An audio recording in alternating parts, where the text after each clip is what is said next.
From the City of Angels off the Pacific Ocean, good morning, good evening, wherever you may be across the nation, around the world. I'm George Noory, and welcome to Coast AM. The iconic greeting that heralds our journey into the worlds of the strange and unusual. George Noory has guided us deep into the realms of the impossible since 1996 on his program called Nighthawk on KTRS in St. Louis. Did you know that? His journey expanded in April of 2001 when he began to guest host on Coast to Coast AM. Kind of exciting, isn't it? He would take over the weeknight hosting position in January of 2003 from the retiring founder and host, Art Bell. George would continue to champion the airwaves and expanded his media presence to become a regular contributor on History Channel's Ancient Aliens. In December of 2012, George would launch his own television show called Beyond Belief with George Noory on the Gaia TV network. Throughout his career, George has given a voice to thousands of people who have experienced the unexplained. He's provided a compassionate ear and understanding to those left isolated after their horrifying encounters with circumstances that defy explanation. And it was a strange situation. Even though George Noory has become a household name, who is the man behind the fame? On this episode of the Paranormal Portal, I had the incredible opportunity to talk with George about his amazing journey, get his thoughts on several aspects of the realm of the unknown, and learn about the amazing man behind the microphone. You know, you bring up a good point. Prepare to enter the Paranormal Portal.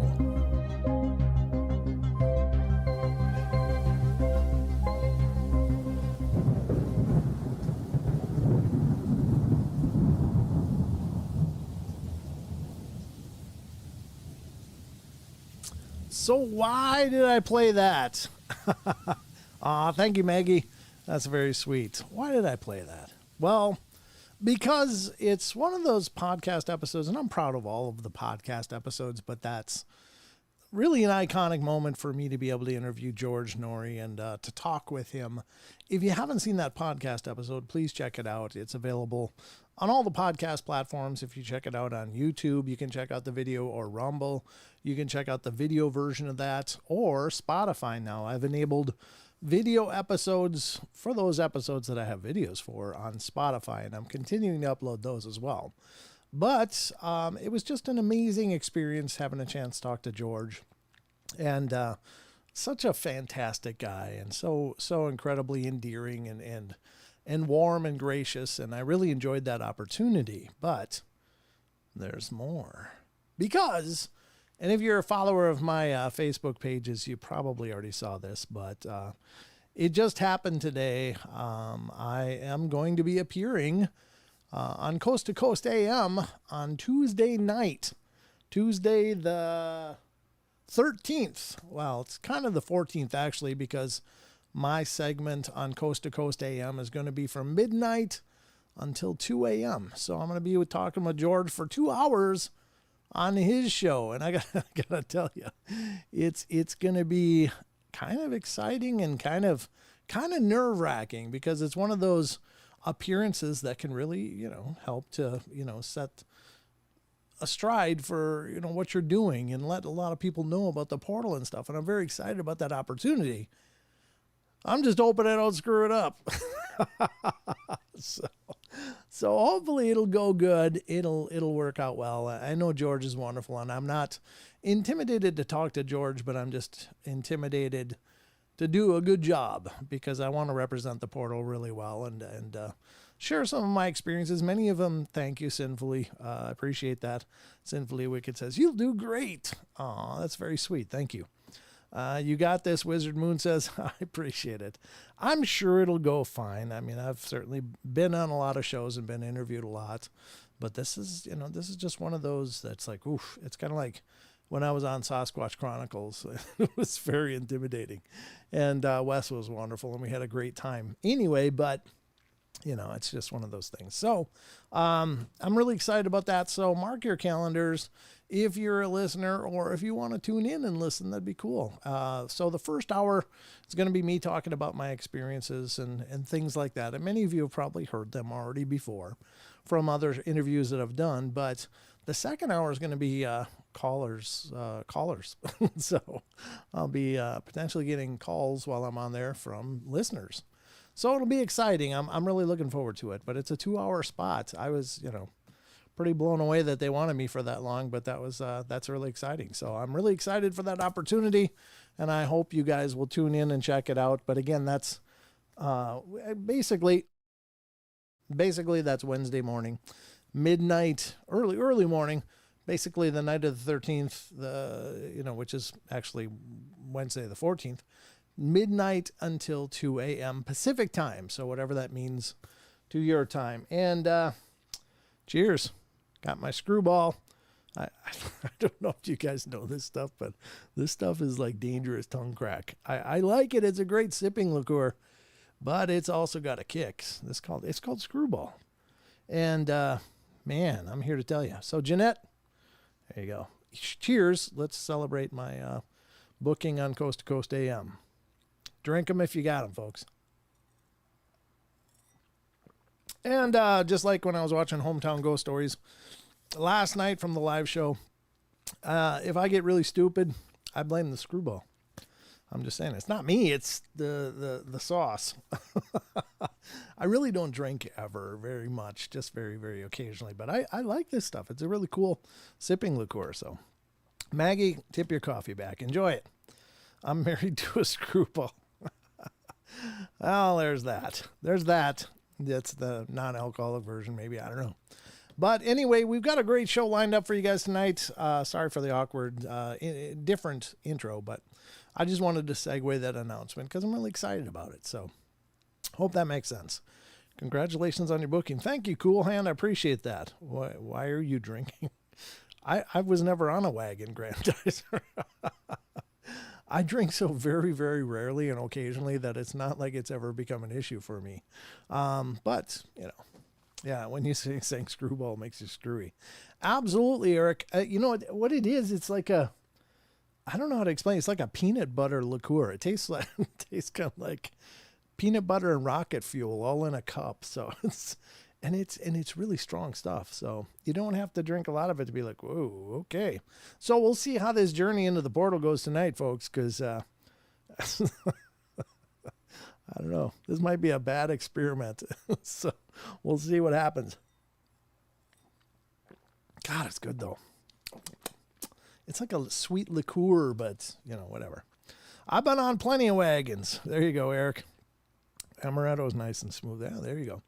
But anyway, let's, I got to try that. Yeah, it's really good. It's the SKREWBALL.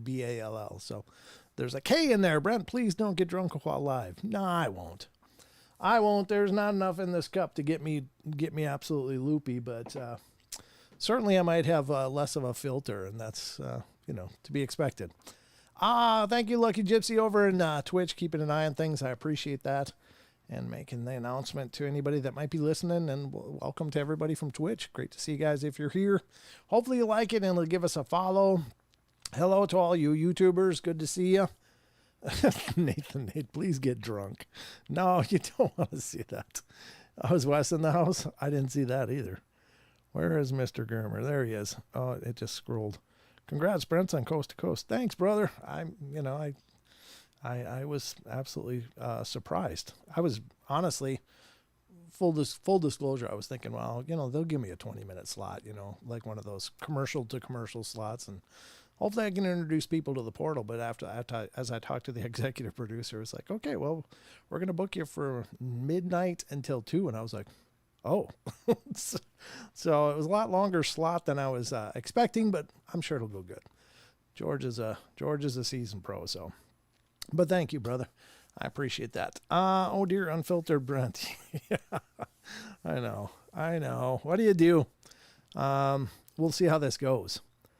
All right, so let's get to the show. We've, of course, got the news, which I've pulled up several articles to go over and explore.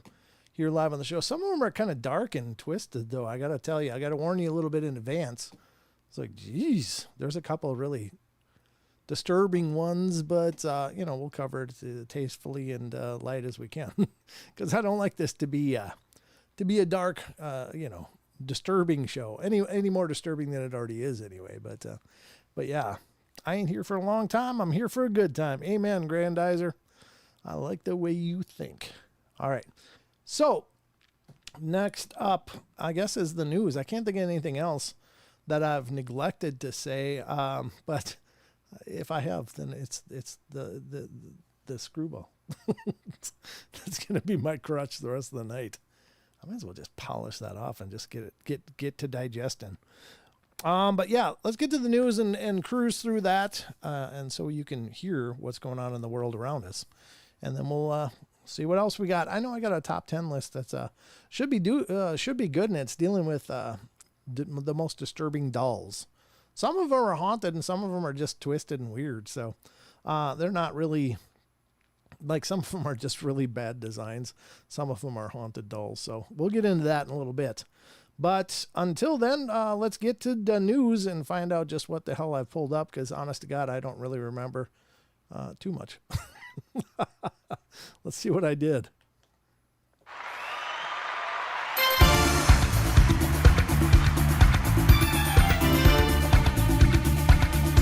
Grandizer, I always have difficulty with my words. You've been here a while now. You should know that.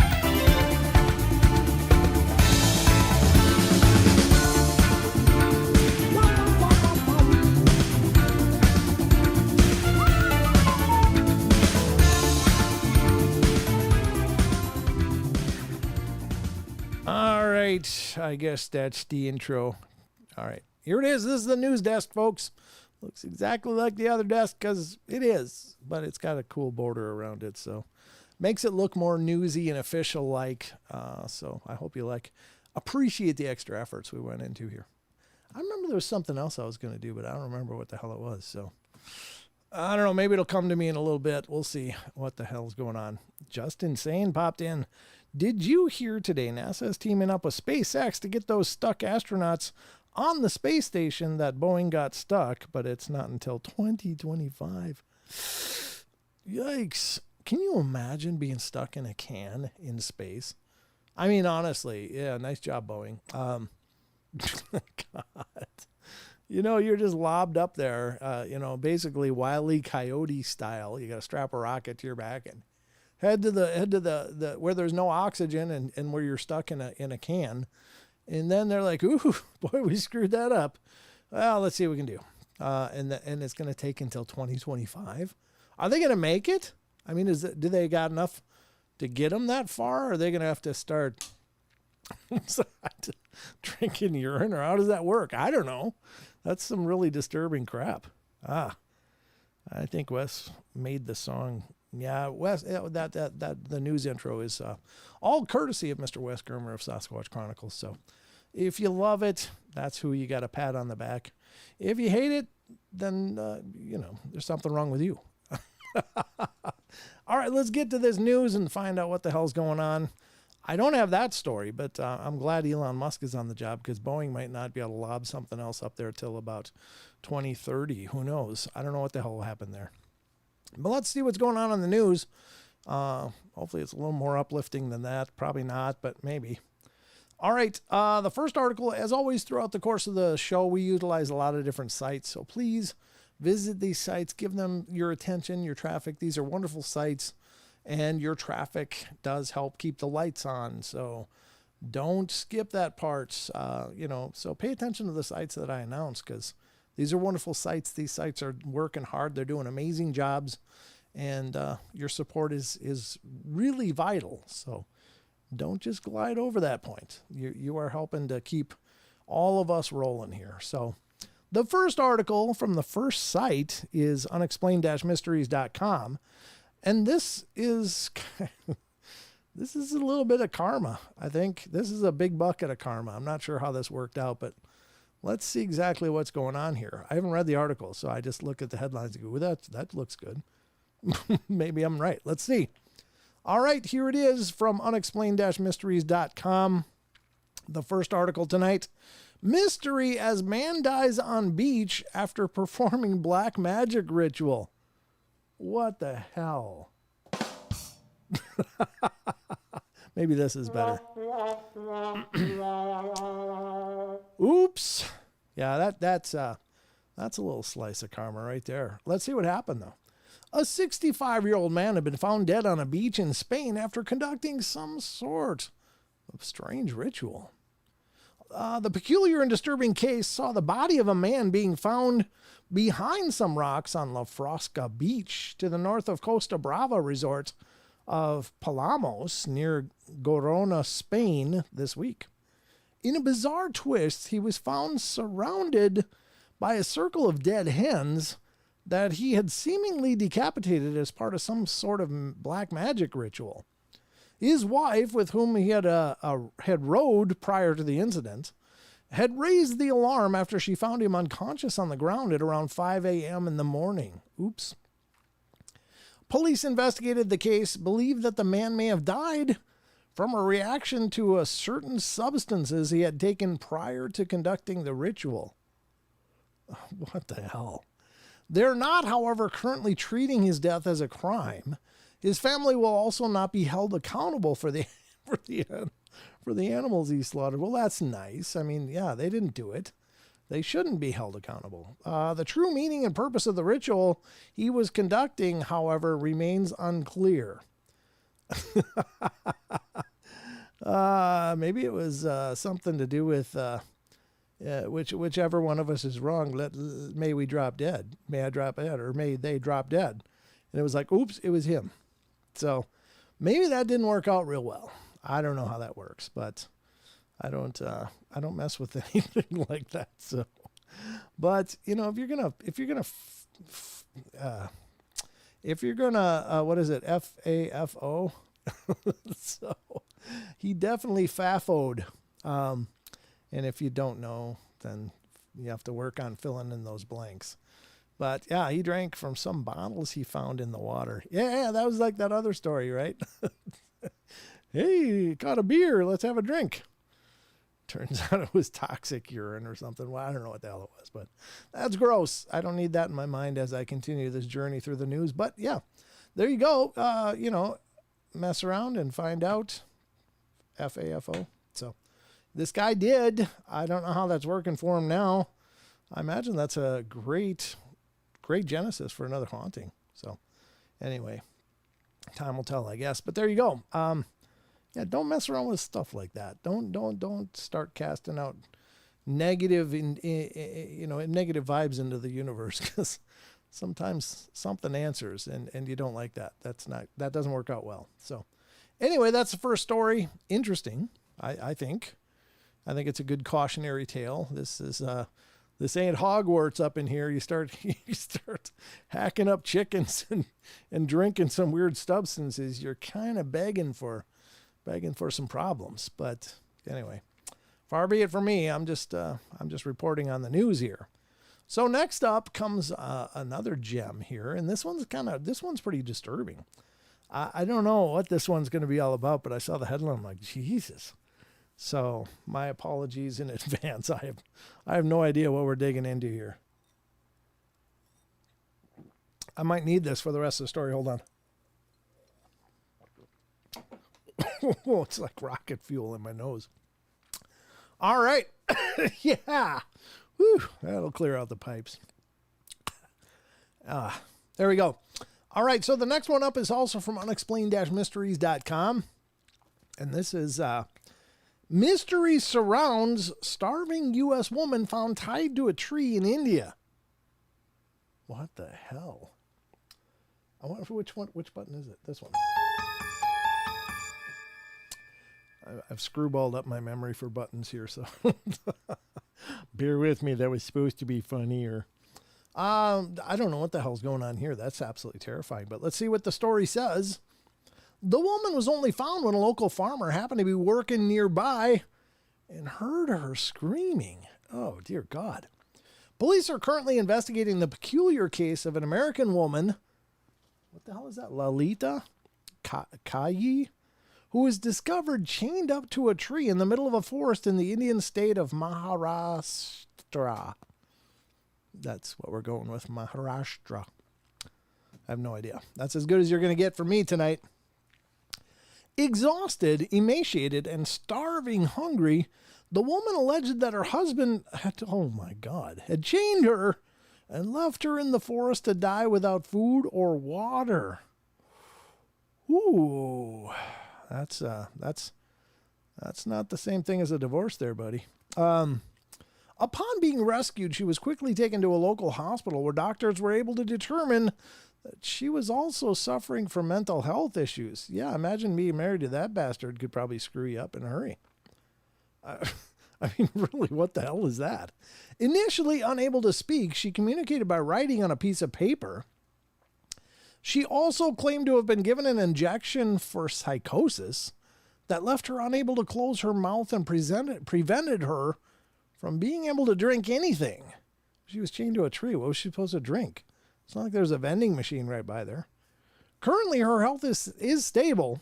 Hospital Superintendent Dr. What the hell is that name? Sanghamitra.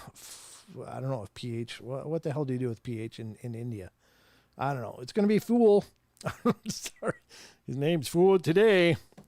Told the BBC. Sorry, Dr. Fool. I just probably screwed up your name, but that's all you're getting. She's taking medication, eating, and interacting with people. If she wants something, she can communicate it. She only knows English. It turned out the woman was a former ballet dancer and yoga practitioner who had moved from the U.S. to India to study yoga and meditation around 10 years ago. Her husband, who she met there, is now a person of interest.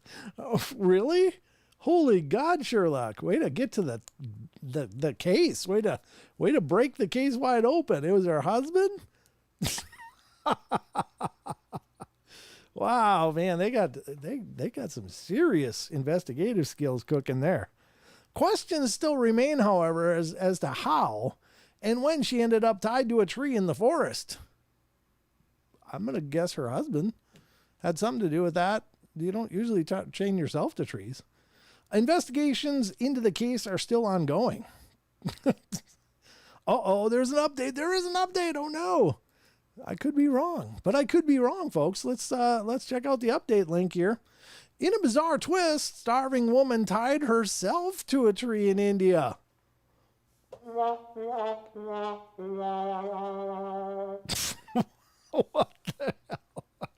Here I was ready to like barbecue that husband. I mean, yeah, just now look what happened. Let's see what I don't know. Let's see what the hell's going on.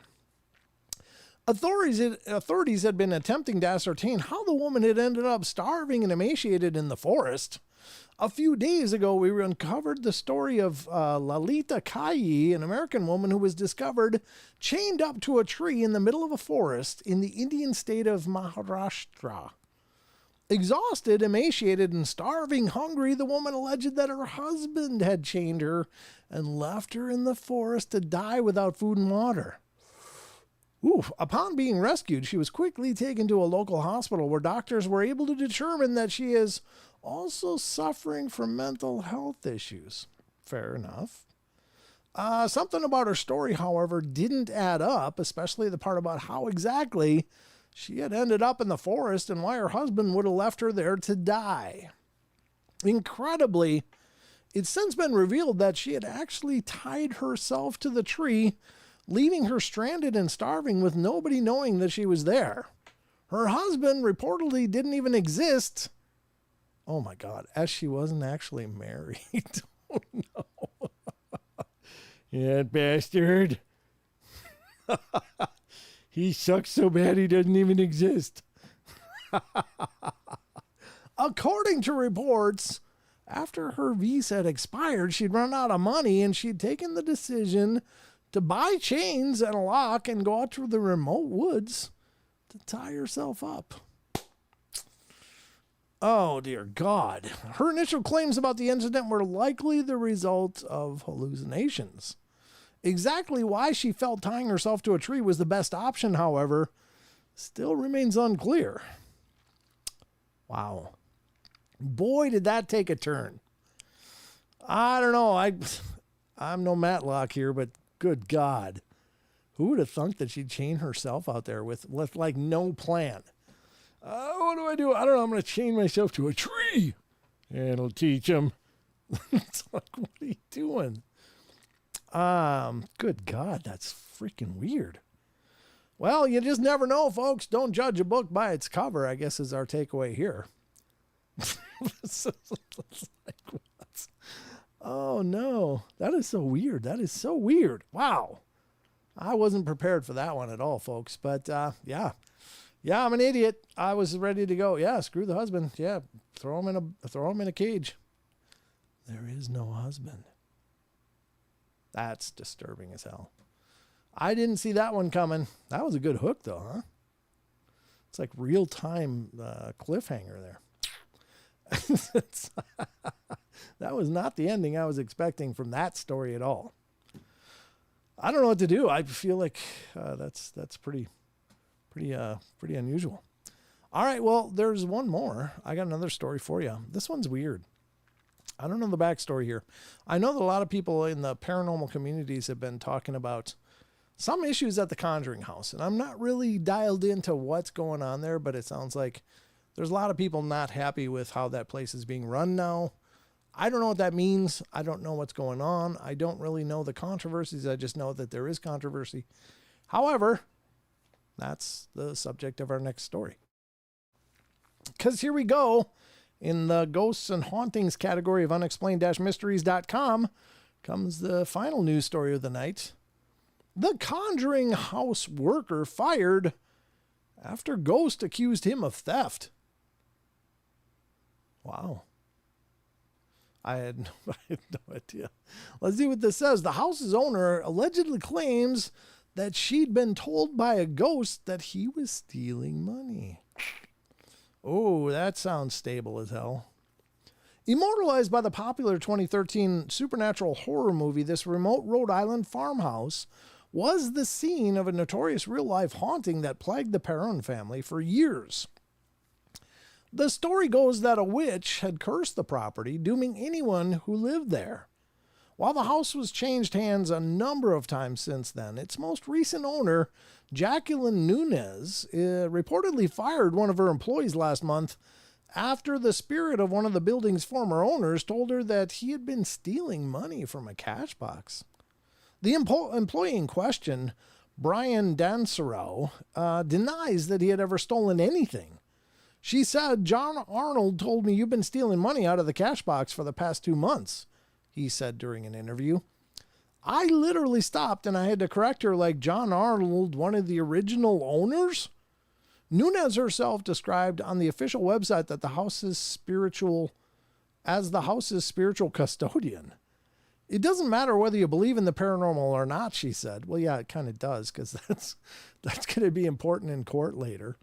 "I and every other person is entitled to experiences that bring understanding and meaning to our lives, including being informed or warned about wicked actors and actions. As far as Brian goes, my experience with him developed quickly, culminating in his at-will employment termination." I like how she used that at-will part. Yeah, she knows she can boot somebody without real cause. Whether or not Dansereau actually did steal anything currently remains unclear. Yeah, I mean, it's an at-will work state, obviously, so there's not much recourse that he has. But it's tragic. Maybe he does. I don't know. I'm not an attorney, so not how that goes. But I wouldn't trust a spirit as my human resources director. I don't think I would do that. And I don't think that's a sound business practice. And he probably might have recourse just because of the absurdity of that claim. So anyway, I don't know. Very strange, but you heard it here. Apparently, you don't want to screw around at the Conjuring House because there's a lot of unseen eyes monitoring the situation. I don't know. That's very, very, very weird. Jeez. You can't can people because a ghost told you something. I mean, if you can corroborate it after, then great. If it starts you on a path of discovery, well, you might leave that part out in the official explanations, but yeah, you don't use that as the whole story. Very, very strange. But there you have it. That's the story as we know it. Apparently, there's a lot of unhappiness with the Conjuring house. I don't know. Again, you have to look into it on your own. I'm just telling you, I've heard that there's a lot of things going on there and a lot of people unhappy with how things are being done, but I don't know any of the characters involved, so I really don't have an opinion. It's unfortunate if it is, and it's unfortunate if it's just some bad actors creating false rumors too, so I don't pretend to know. The ghost stole the money. Maybe you're right, Justin, saying maybe it is the ghost. He's like, it wasn't me. It was that kid. It might be. Could be. Ghost gaslighting. You got it, Elaine. That could do it. That could definitely do it. Justin, BB Brent. Hi, Dog Digger. Hi, Justin Good Earth. Hi, Barbara. Good to see you over there in the Rumbles. Great to see you. And Yeshua Reloaded, Kieran Alberding, Rachel gets it right, Grandizer 12, Elaine Clifford, Brown Dwarf, Jaron Daniels, good to see you, Jaron, good to see you. Rachel gets it right. Where did I miss? There's a lot of names here. Deb Varner's here, good to see you, Deb. Rachel gets it right is here again. I'm just going to keep saying it because it came up. The best of Brent Thomas of Paranormal Portal. I'm still waiting for that best of part. I'm just... Brent Thomas of Paranormal Portal. What is the ghost is the real thief? Yeah, aggravated progressive. That could be it. Maybe he's just like, it wasn't me. It was that do nothing kid. Sinfully Wicked. Good to see ya. Annie Manuel. Good to see ya. Aussie Tiger. Let's see. Am I missing anybody yet? I'm sure I am, but I'm just seeing name. Vincent Sanchez. Good to see ya. And... just scrolling. Should have done this when it was a shorter list, but it's gotten longer. Just looking. All right, looks like I got most everybody that's chatting, at least in the recent history. So I'm just going to go back down here. I'll try to remember to do shout-outs. I like doing shout-outs, but that's going to wrap up the news. Hopefully you feel informed, and that's going good for you. So let's get to the rest of the show. I can feel a definite bathroom break coming up. But we're going to have to see how long I can make this last. All right, let's get back to the rest of the show.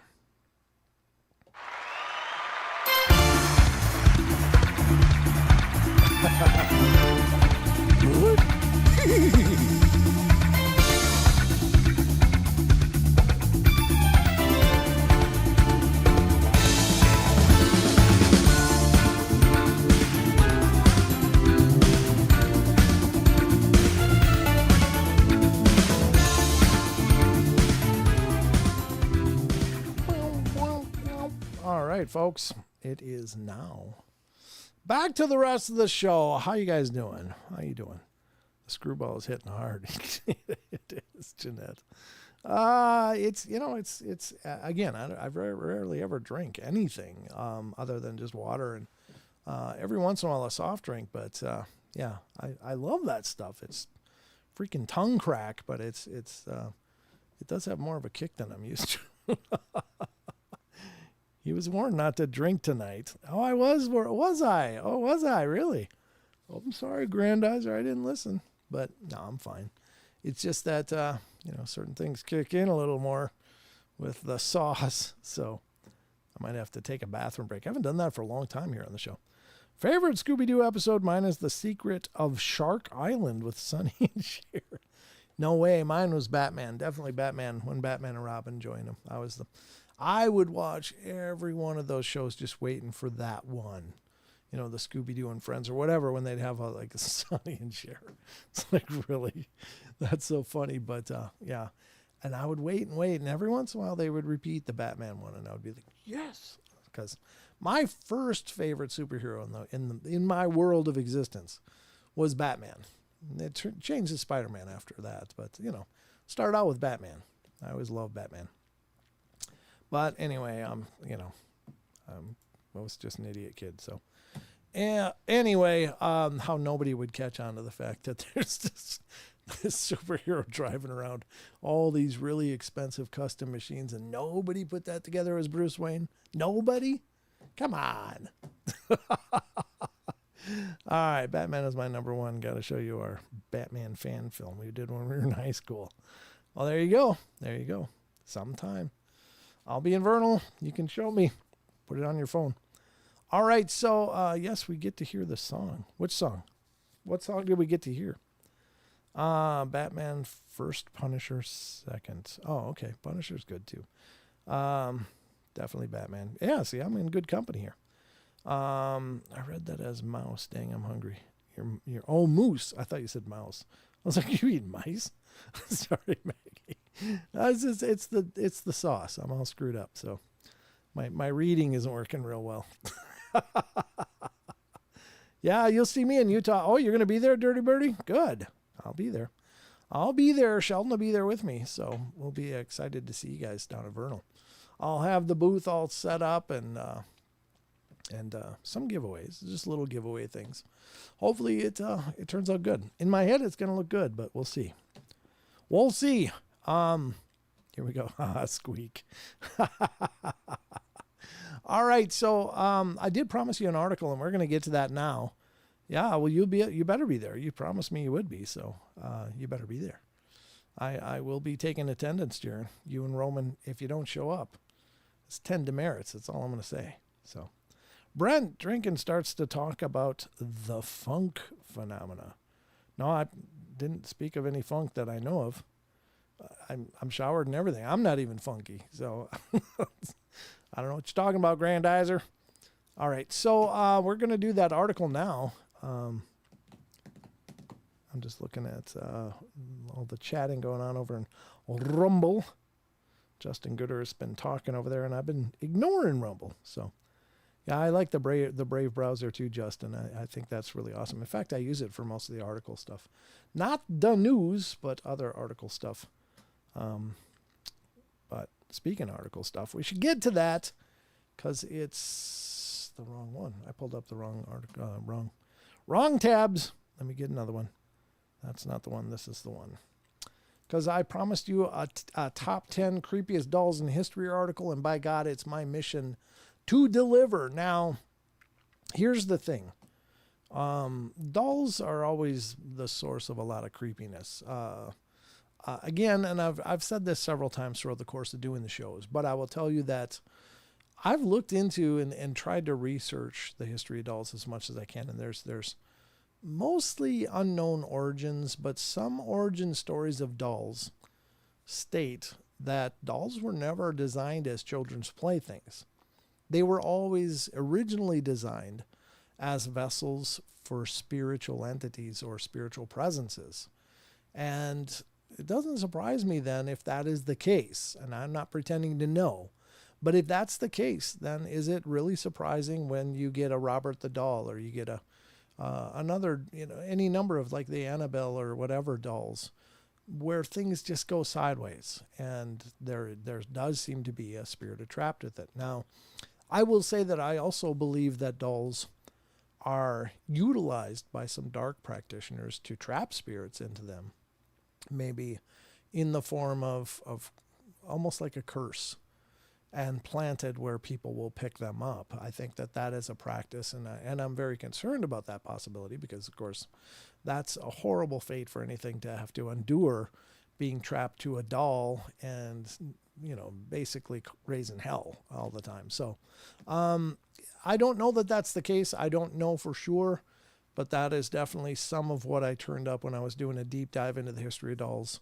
And so, it stands to reason with as many paranormal stories as we hear of these dolls that are dealing with a presence attached to them. So I don't know.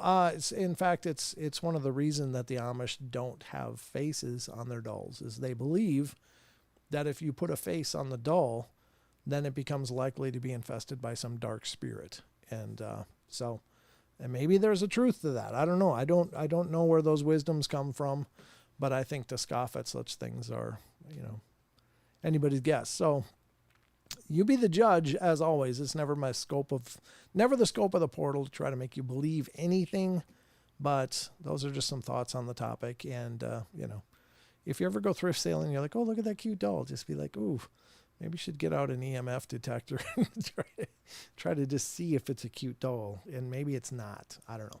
Not that they always give off EMF, but it can be an indication of a presence. So, again, it's whatever you believe.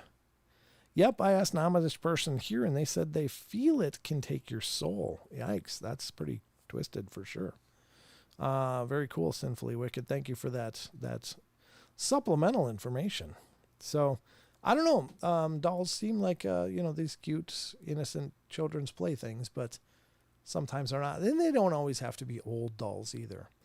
Perhaps if you're a disincarnate spirit of some kind, and not necessarily always human, just some other type of spirits, maybe that looks like a home because it approximates a human shape. And so maybe that is familiar and comfortable for some spirits, spiritual entities. So they're attracted to them. I don't know. I'm just saying it's a possibility. But anyway, you be the judge. BMR. Why'd you say BMR? Actually, it's funny, Grandizer. I'm going to be appearing on Rob's show, Bigfoot Michigan Rob. I'm going to be on his show. Which date again? I got to look. Oh, come on. You're going to make me do the passcode. Don't make me do the passcode. I got to look at it. I got to pull it up. I think it's on a Thursday afternoon. Let's see. Where the hell is it? There it is. I'm going to be on there.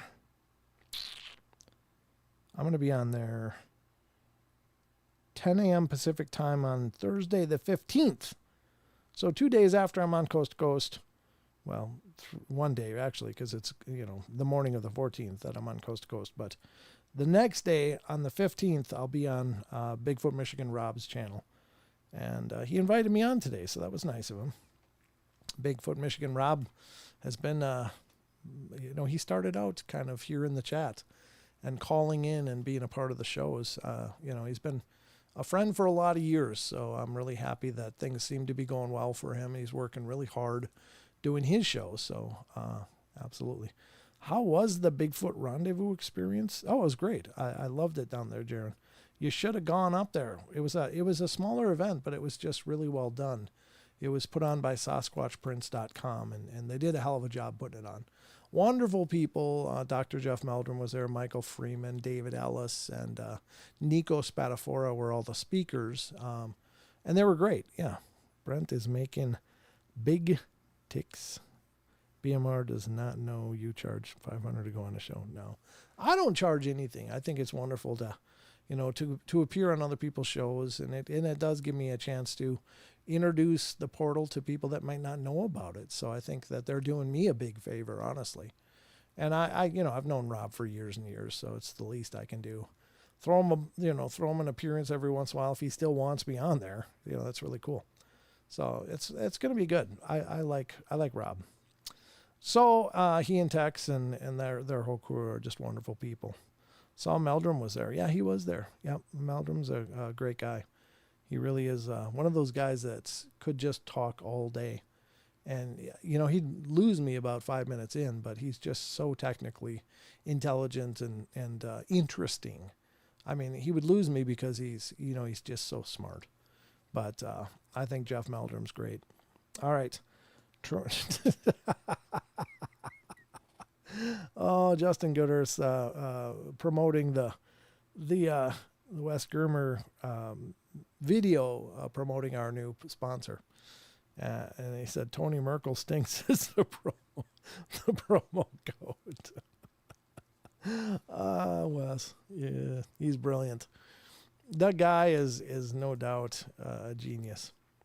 All right, so let's get to this list. I keep skirting it around. The chat will get more Victi. What's Victi?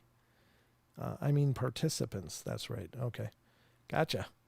Barbara Mora remembered. Thank you, Barbara Mora. Brown Dwarf says Merkel does stink. No, he's a great guy. He really is a wonderful guy, and things are really going well for he and his show and Merkel Media. So, as always, I'm so thrilled to see things going so well for them. He's worked hard. The guy has worked hard, harder than anyone else that I know. Really, he's really dedicated himself to the confessionals and to Merkle Media to do it as best as he possibly can. And so he just does it really exceptionally well. Paranormal Portal, Justin and BMR made donations too. They did? Where did I miss that? Oh, Bigfoot, Michigan Rob. There it is. Thank you, Rob. I didn't even know you were in here. I had no idea. Who else did one? Oh, there we go. Justin Sane. Thank you, man. My apologies. I did not know. You guys, good to see you, Rob. Thanks for coming in, brother. I appreciate it. I blame the screwball. It's got to be the screwball. I'm just way out of my element here. But let's get to this article and talk about these ghostly dolls or these creepy dolls. They're not all haunted dolls. Some of them are just really bad designs, and you can see what we're talking about here in a second. But this article comes from Listverse. And Listverse is a really cool site. Again, please support them. Check them out. There's so many lists and topics that you can check out their top 10 lists to. And you might agree with some of them. You might not, but it's their take. So I think it's just very well done. Now, this article was provided from June 21st, 2024. And it's by Stephanie, and fact-checked by Darcy Heikkinen. I think Darcy Heikkinen fact-checks most of their articles. She's been on both of the more recent ones now. So let's check out these dolls, I guess. There's actually little video clips here, too. I guess we could look at those as long as there's not music. Check them out. Let me scroll this a little bit better. There we go. So let's check out this one. All right, here's the first one from this listverse.com, top 10 creepiest dolls in history. The 8-legged walking doll. Yeah, that sounds horrifying. Could you imagine if that thing started walking by itself? Oh, dear God. I don't know what. Let's read it first. It says, imagine yourself exploring an old house's attic. Maybe you're just cleaning it or you just moved in and you're looking around. And as you pull back a dusty old curtain, you stumble across this mechanical abomination. It's 8 feet, frozen in a circle as a withered wooden doll's head, or what's left of it. I suppose smiles up at you with blank eyes. Creepy, right? Well, this doll is a rare 19th century walking doll that was created in the Victorian era. And this unique doll had 8 legs that moved like a wheel. So it looked like a Scooby-Doo cartoon is what it sounds like. You know, Scooby and Shag are running for it. They got the wheel legs. The doll was designed to look like a human woman with a head and torso and 8 jointed legs that allowed it to walk in a lifelike manner. The wooden doll would be pushed around like a car to simulate the look and sound of walking with a long cloth dress to cover its extra legs. It's not clear how many of these dolls were made or how many still exist today, but it's clear that they're extremely rare and valuable. In fact, one of these dolls was sold at auction in 2012 for over $7,500. I think it would have been better if the legs were like a spider's legs, but I guess the wheel makes sense. Let's take a look at this. I don't know what we're looking at here, if this will even work. This is a very creepy 8-legged doll that came out in the early 19th century. This is a very rare doll that has such an innovative design for its time. Her volume is very, very loud. The doll to walk when it was being pushed across the floor. Okay, that's really creepy. I don't know what's going on with this. I don't know what channel this is. This is Jessie V. She's got a lot of subscribers. Good job. So that's the eight-legged walking doll. Oh, I guess it looked like that when it was all dressed. So you couldn't see the wheel of legs, but look at that. I mean, it's kind of clever, I guess. You know, when you're dealing with 19th century stuff, that's okay. But anyway, that one's weird. Here's another weird one, the swimming Victorian doll. The Ordine French mechanical swimming doll, Bisque Head, wind-up works. Oh. Well, let's see what this one's about. If you thought walking dolls would remain worry, don't worry. They have swimming dolls too. Better swim faster. These Ondine dolls are the second on the list because of just how creepy they look. They were popular in the 1800s and early 1900s and were created so that kids could have a cheerful swimming buddy with them at all times. Watching them. Oh, that's creepy. Watching them. The dolls were made of waterproof materials, such as rubber and celluloid, with mechanisms that allowed them to move their arms and legs in a swimming motion when placed in water. However, their elbows and knees were bent backward to enable them to swim more efficiently, so you're never too sure about which way they start swimming towards you. But wait, it gets better. The dolls were sometimes made to look like children they were brought for, basically giving a tiny little deranged model of what the child would look like if their limbs were twisted backwards and they swam. The pieces clicking and whirling as they follow the real child with their blank eyes. That looks horrifying. I guess we got to see this. I don't know what the hell this looks like, but it sounds terribly twisted. Is this the same? No, this is Bruce Zelkin. Look at that. Oh my God, that looks horrifying. No, hell no. Kill it with fire. It's actually surprising though, isn't it? Just how well it articulates the swimming motion. But that's a very limber doll for sure. Oh, look at the feet are point in the wrong direction for the knee bends though. Not this side so much as the other side. That looks really twisted. Wait till they pan around a little bit. Yeah, look at that. Ooh, creepy. Well, there you go. Every kid should have had one of those. Keep away from cats. Aquaman. There you go. That's the low budget Aquaman maybe. This one looks horrible. A Cabbage Patch Snack Time Kid. Snack Time Cabbage Patch Kid doll eating hair. Let's see what this one is. It sounds like it was recalled. Cabbage Patch dolls were still a little popular in the early 2000s when I was born, making me a little sadder for humanity. So here they are on the list, and regardless of how, of why, I think all of them should be burned in a field. One particular is really bad. This specific Cabbage Patch Snack Time Kid doll was a spin-off the original doll, and it was released in the 1990s, and this doll allowed children to feed the doll with a spoon and watched as the food disappeared into the doll's mouth. Wow. The doll was made to be more lifelike for kids to pretend play being parents, as it was pretty normal at some point in the child's life. However, this doll was recalled from stores due to safety concerns. There were reports of the Cabbage Patch Snack Time doll swallowing children's hair and fingers, which led to its recall from stores. Creepily, the doll decided that the meal wasn't enough and wanted a piece of the chef.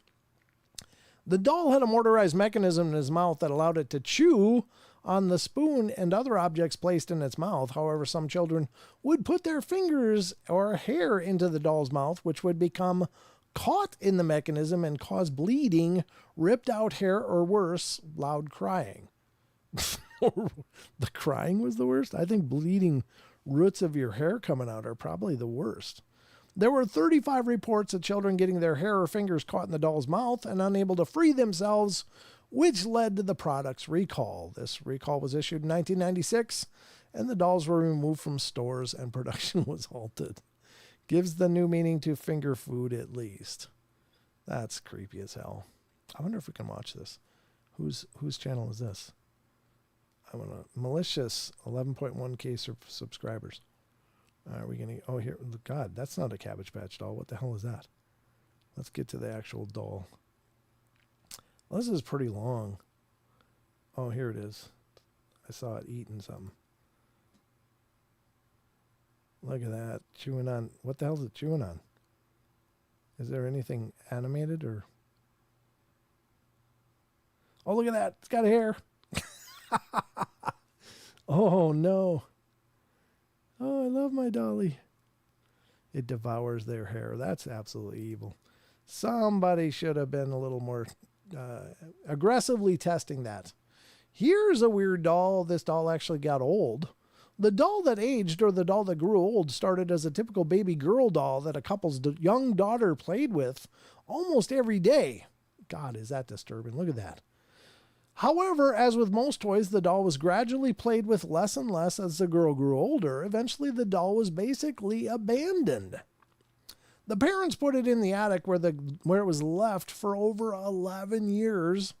Unfortunately for them, the next time they went up to the attic, the doll looked a little different, a little older.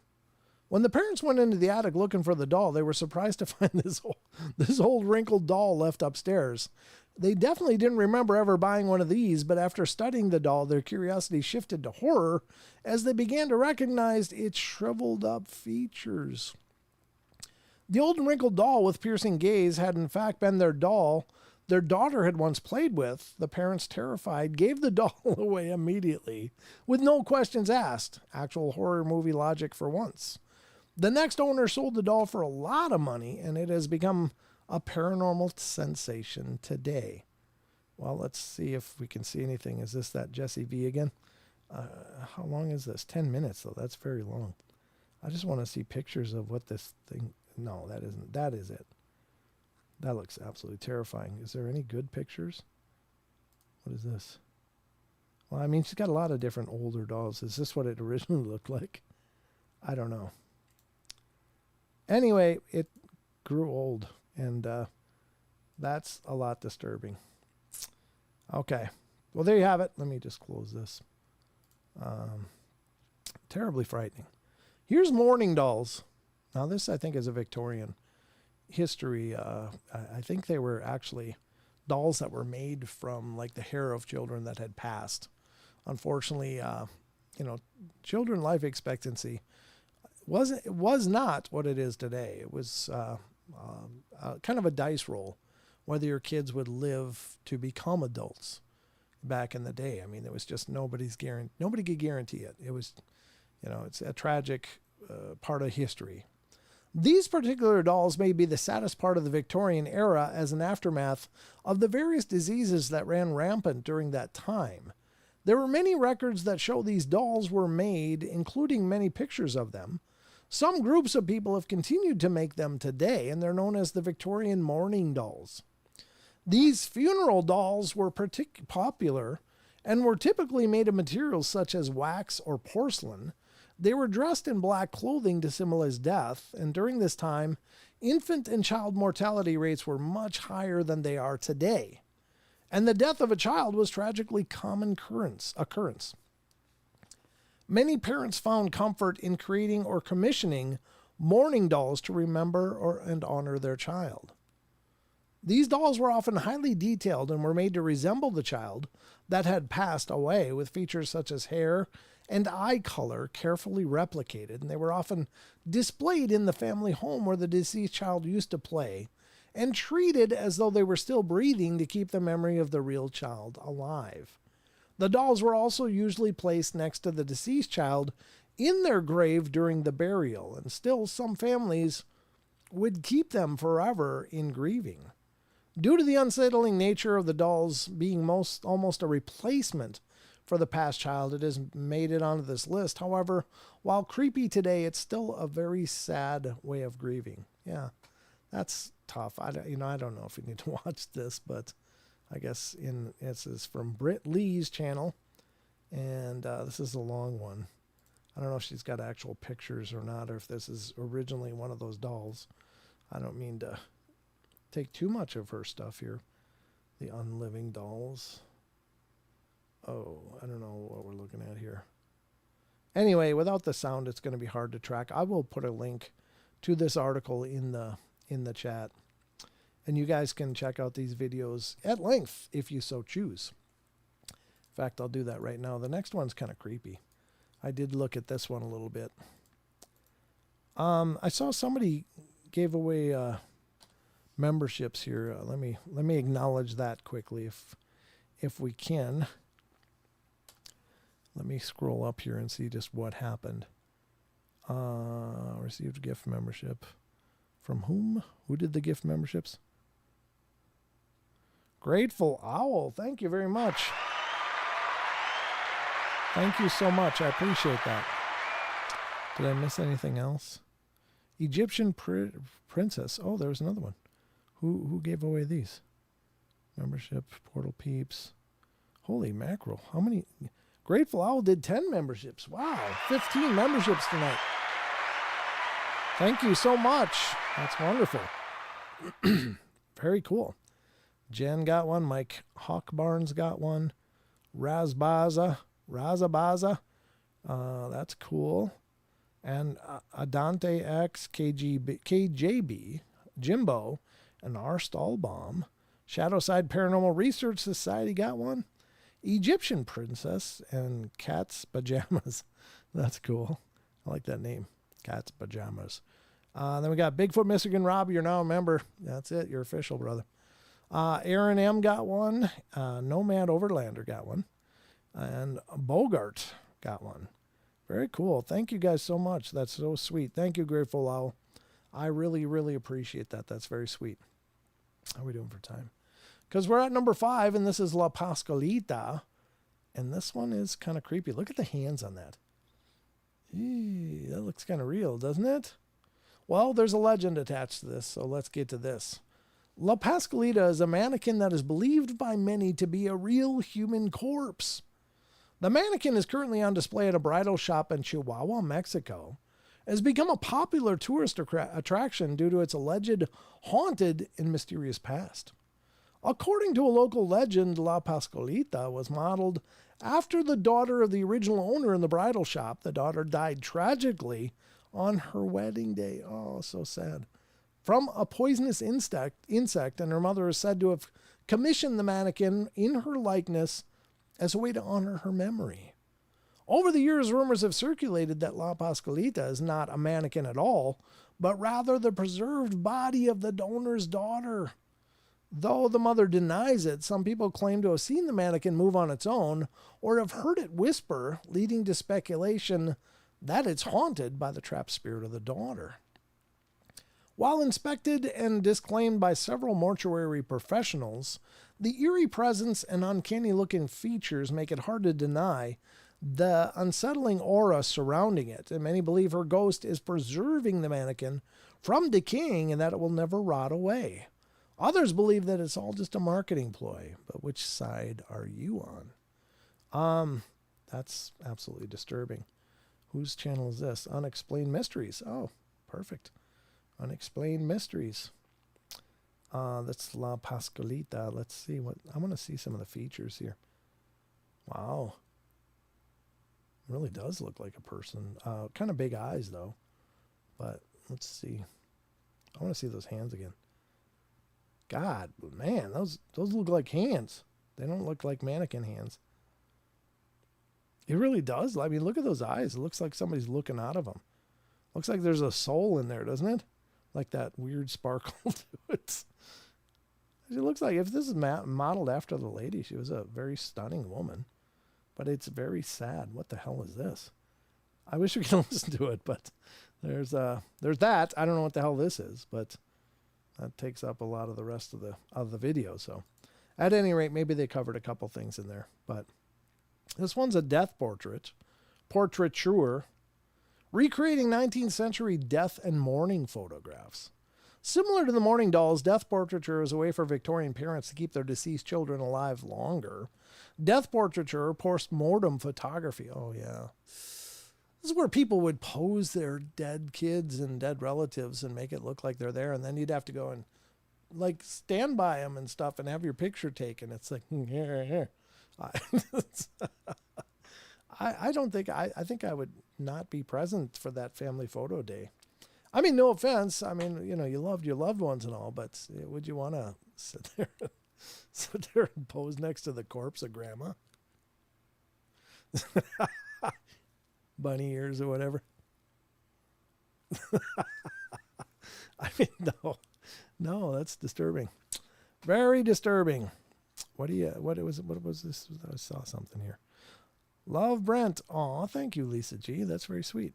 Love you too. Thanks for being here. All right, so let's find out more about that. Didn't they take the death picture because people were too poor, and it was the only way they could get a family pic? Yeah, I mean, in a lot of cases, sure, but I mean, still, wow. I mean, you're posing a deceased family member, and they've been, I don't know how they prepared the bodies, if they were a little gamey or what. I mean, that's disturbing as hell to say. I don't feel good about it, but I mean, it's the elephant in the room, right? I mean, if little Jimmy smells like bad pork chops, I'm so sorry. I blame the screwball. It's just like, no. I don't feel good about it either, Jared. Something's a little gamey in here. What's going on? Oh my God. Bad pork chops. Yeah, I'm probably gonna rot in hell for that one. But anyway. Let's continue. The deceased person is often posed in a way that mimicked a living person with the eyes open. Somebody get the flies out of Grandpa's eyes.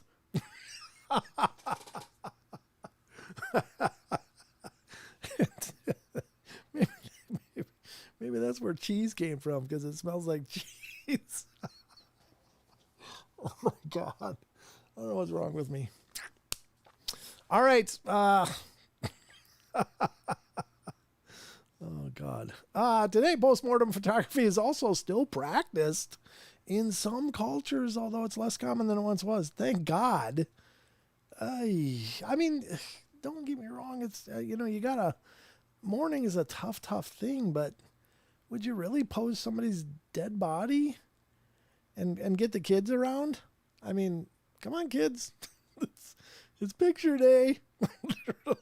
Like hanging on the curtains, like, no. Oh, dear God. The torture. Anyway, it's a strange world. Next up is Mr. Ted. What the hell is this? To open the bear's cage at your own risk. I don't know anything about Mr. Ted. Let's find out. From Munda Cheese. That can't smell good. Yeah, I might as well get the cheese jokes out here. The Belsilver Castle, located in Derbyshire, England, is known to be one of the most haunted castles in the world, and this can be largely attributed to the fact that it was built on top of an ancient burial ground in a land known as the Satanic Capital of Britain. Oh, God.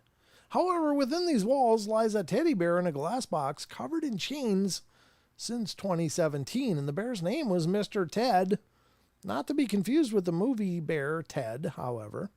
This teddy bear was not quite as funny. Mr. Ted was to become a new haunted addition to the castle, bought from psychic medium Debbie Davis's home. It was reported that the bear caused illness such as nausea and headaches. However, before the doll was made a permanent attraction, paranormal expert Joe Lockwood from the morning and 3 volunteers decided to evaluate the doll by having a sleepover. The volunteers placed the doll on a chair and began asking questions. Unfortunately, Mr. Ted did not maintain his voice level, and through radio frequencies, he continuously growled and screamed, "Leave!" At the visitors when asked questions, probably about his love life. What? What kind of love life does that stuffed bear have?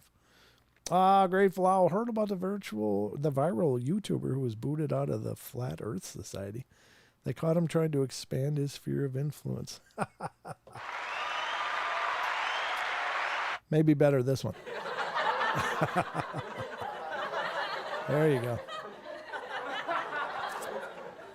The group began to suffer from nausea and headaches as forewarned, and this eventually led to one of the producers of The Morning to being rushed to the hospital due to a sudden mysterious illness not described. The group was so terrified of this doll that they immediately drove the doll to an undisclosed location 30 miles away and buried it deep underground. Lockwood deemed the bear full of pent-up rage and should never be found, lest he would wreak havoc upon all those around him. So it seems that even teddy bears will murder you if given the chance. So they just said they noped that bear the hell out of there. That's crazy. Is this the bear? I mean, is that what we're looking at? I just got to check this video a little bit. Okay. We're getting all of her promotional stuff. Where's the bear? I just want to see the actual bear. Where is the thing? Is that it? Is this it? Oh, he looks adorable. I want to snuggle him and name him Ted. I don't know. Here we go, the old man puppet. This one looks pretty cool because it's actually a haunted puppet, apparently. Creepy evil puppet who attempted to kill previous owner. Moves by itself in a glass cabinet. We'll check out that video in a second. Paranormal investigator Jane Harris's old man's puppet is kept locked in her basement and blessed by holy water. The doll was inherited in the 1960s by a previous owner from his father. So it's unknown how old it is now. It has reportedly moved around on its own, physically attacked its owners. After inheriting the doll, the previous owner tells haunting stories revolving around its stay at his house, including feeling dizzy and having migraines. And he'd also frequently have nightmares where an old man was sitting at the foot of his bed or holding him down. However, these were all minor incidents compared to the final incident before causing him to call Jane to take the doll away. One night, the owner was simply sleeping in his own bed when he woke up suddenly and saw a shadow move out of the corner of his eye. But it says he then felt something tightly squeezing around his throat. He desperately tried waking his wife, who lay beside him, but obviously she was the type to sleep through a fire alarm and did not stir. The owner locked eyes with the doll sitting in the opposite side of the room, and its smiling face seemed to be grinning down at him. He knew immediately it must have been the doll, and he got rid of it promptly the next day by calling Jane to come get it. Jane went on to contain the puppet in her basement and recorded it every night for 3 months. And eventually, on the last night, she recorded the doll seemingly sitting upright and then crashing into the glass panel in front of it. The only glass panel that wasn't secured. The previous owner was not shocked to hear that the doll had moved, just relieved he wasn't crazy. Well, we got to look at this, right? Let's see what's going on here. This is from Marlon Vivo 1. And, oh, there's actually sound. Look at that. Whoa.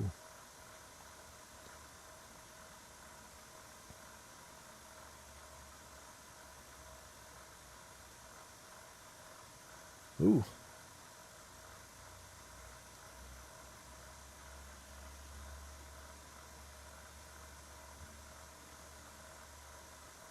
That's a pretty long, deliberate move there, isn't it? Oh, jeez.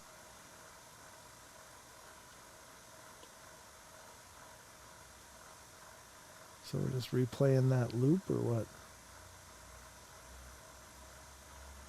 Huh. Yeah, that's creepy. It takes forever. It just kind of hangs there and just lets go. Boom. Huh. There you go. I don't know. Is it... I mean, it's very peculiar. If it had been sitting in that situation like this for... Well, that's not the good pose. Like this. If it was sitting in that pose for months and then suddenly, boom, I don't know. I mean... Could it be something like moisture or some other displacements, humidity changes, temperature changes? Possibly, and you can't discount that kind of stuff, but if it just suddenly did that, yeah, that's kind of creepy. And not doing something for months and then suddenly that, yeah, that's disturbing. Could be, again, dolls. And then we're going to go to number 1, Robert the Doll. If you don't know who Robert the Doll is, it's a pretty creepy tale. Apparently this doll is still, I don't remember where it's on exhibit, but Robert the Doll is apparently a pretty potent spirit, whatever it is, but it seems to inhabit the doll. And if you take a photo of Robert without asking permission first, apparently, and a lot of people have allegedly experienced this, and maybe it's the power of suggestion. But people that don't ask Robert, and they're like, oh, and take a picture, have horrible things happen. And then they end up writing letters to please ask Robert to forgive me for taking his picture because like things just hit the fan, so to speak, after they take a picture of Robert. So that's a little bit of the background on the doll as I'm familiar with, and we'll check out the video too. It says, Robert the doll is a haunted doll that has gained notoriety due to its creepy appearance and the numerous paranormal experiences associated with it. The doll is said to have been created by a German toy maker in the early 20th century and was originally owned by a boy named Robert Eugene Otto who lived in Key West, Florida. According to legend, Robert the doll was given to young Robert by a servant who practiced voodoo and was angry with the family. Ruh-roh. The boy became deeply attached to the doll and would often talk to it and treat it like a real person. However, strange things began happening around the house after Robert received the doll. As Robert grew older, he claimed the doll was alive and had the power to move on its own. He even claimed that the doll would speak to him, and it was also responsible for the strange occurrences in the house. Robert even claimed that the doll would sit upright at the edge of the bed while he slept and then scream and cry for his mother, only for her to show up and find all the furniture in his room thrashed and overturned. Yikes. After Robert's death, the doll was passed down to various owners and was eventually donated to the Fort East Martello Museum in Key West. However, visitors to the museum have reported strange occurrences, including feeling as though the doll is watching them, hearing footsteps, and giggling and seeing the doll move on its own. According to the legend, if someone disrespects or mocks the doll, they'll be cursed with bad luck or other misfortunes, and many people who have visited the doll or heard about it from others send apologies out of fear that they may have unintentionally disrespected it or caused it to become angry. Visitors to the Fort East Martello Museum, where Robert is displayed, are advised to ask for permission before taking a photograph and to be respectful while in its presence. The museum reports receiving thousands of letters and emails from people all over the world apologizing to the doll for any perceived disrespect and asking for forgiveness. Even some have traveled all the way across country to apologize in person after making fun of the doll. The doll is actually the inspiration for Chucky in Child's Play as well.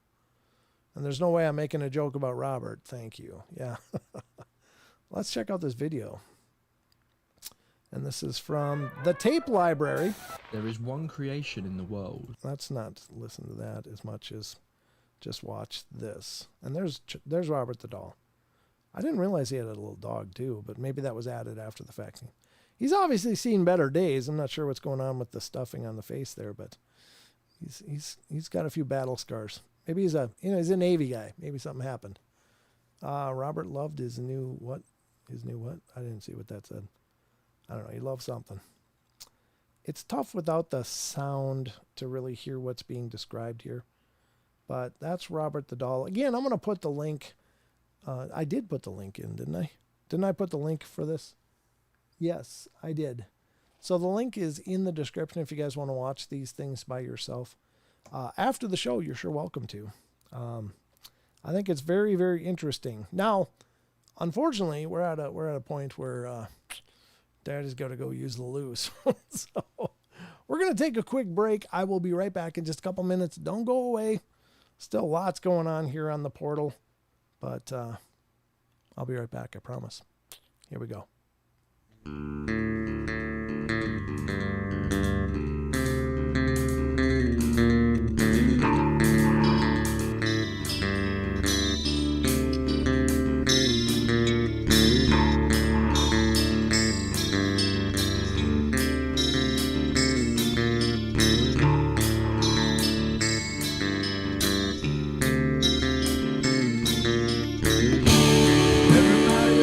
Play their games. Everybody loves to place their bets.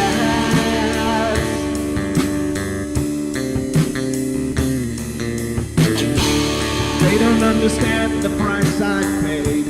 They don't care to comprehend.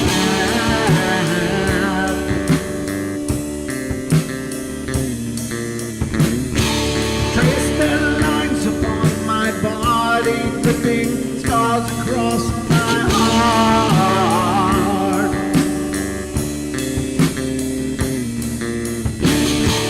Raging anger pours inside me as their lies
promised you just another fucking gas.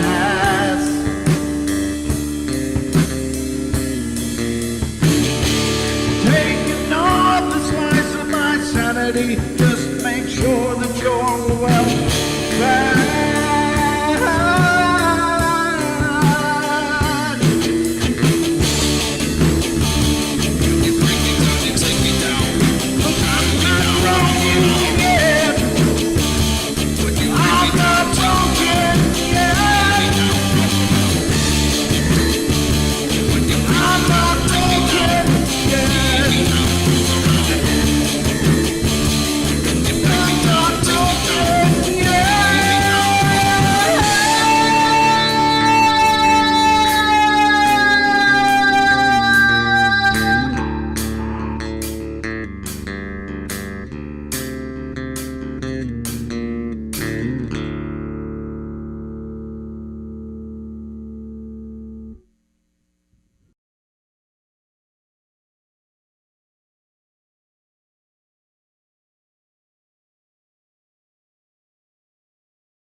They linger in a perpetual dream state, a nightmare from which they cannot wake.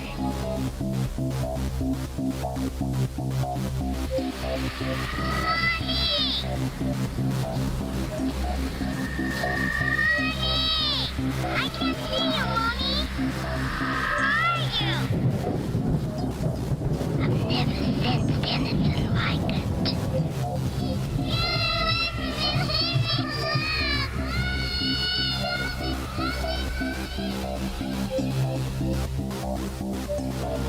Carol Ann is not like those she's with. They're attracted to the one thing about her that's different from themselves. Her life force. It is very strong. It gives off its own illumination. It is a light that implies life and memory of love and home and earthly pleasures.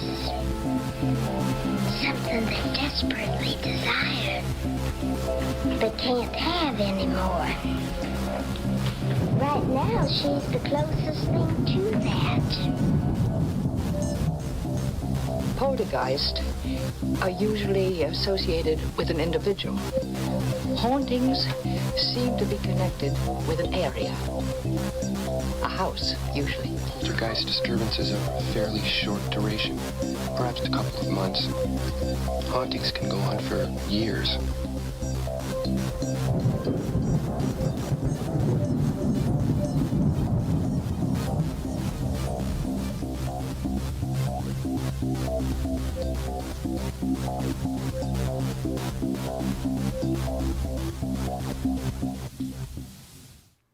All right, you might have remembered that if you remember the old shows. After the second hour break, that would be the intro to the second hour of the show.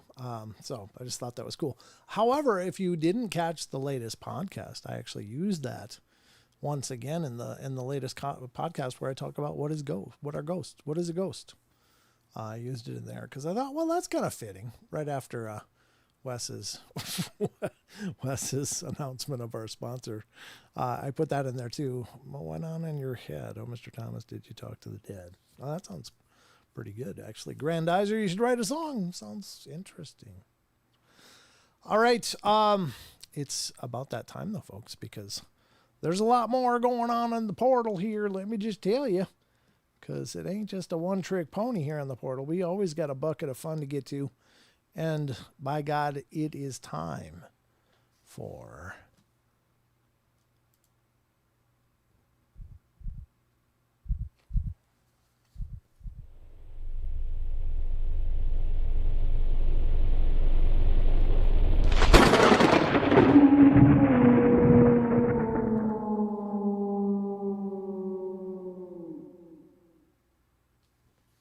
all right. Sorry about that.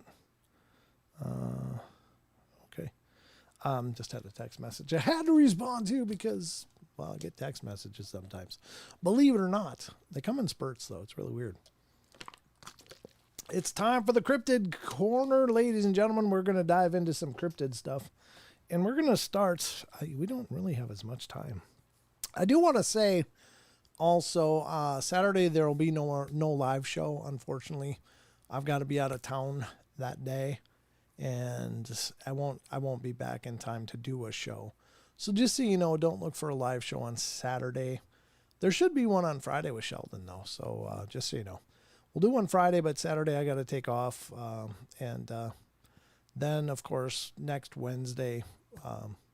Well, that's gonna be kind of a whiplash week, isn't it? Next week,